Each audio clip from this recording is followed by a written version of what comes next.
3 days into the steam out to the grounds, a major problem is encountered, and I see for myself what Wang meant back in Honolulu when he told me that self-reliance, ingenuity, and the ability to improvise are the hallmarks of survival at sea. The boat has run over a cluster of free-floating marine debris in the early hours of the morning, and the large mass of discarded netting and abandoned fishing gear has fouled the boat's propeller, halting all progress towards the fishing grounds. Stranded hundreds of miles from land and unable to maneuver, the Jackson T is at the mercy of the ocean. The propeller must be freed, and in order to do that, someone will have to dive into the 65-degree water and cut away the debris. Only one man aboard possesses the skills and courage needed to complete this feat, and as the Jackson T's crew ready the compressed air tank and fasten the ladder to the stern, deckhand Takoi of Kiribati dons his mask and wetsuit and prepares for his mission. What Takoi is preparing to do is extremely dangerous. 5-foot seas and strong currents are just the beginnings of the hazards that Takoi now faces. The water is numbingly cold, and one careless mistake could result in disaster for the fishing operation and serious bodily harm for Takoi.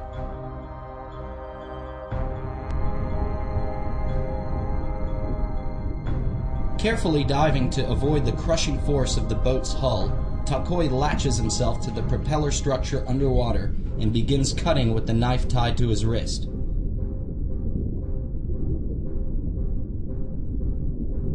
He must work quickly in order to get as much debris freed as he can before being forced to come up.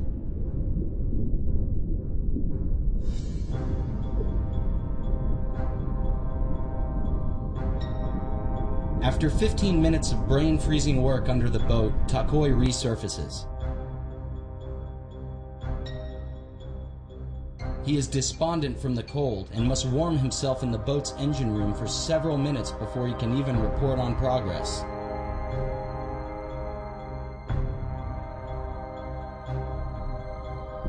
The report is not optimistic.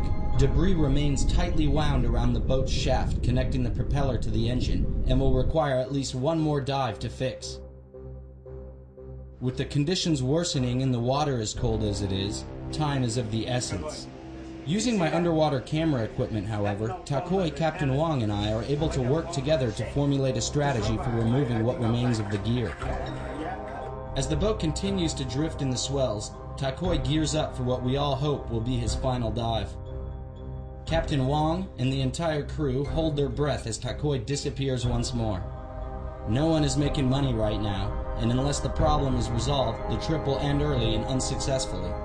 The stakes are high, and everyone is counting on Takoi's abilities to get the Jackson T back on track. The boat's transmission is not designed to operate with rope tied around the shaft and propeller, so nothing can remain.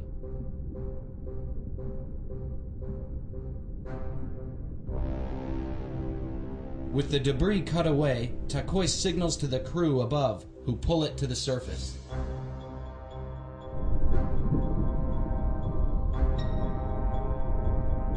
When he finally comes up from below, there is a collective sigh of relief.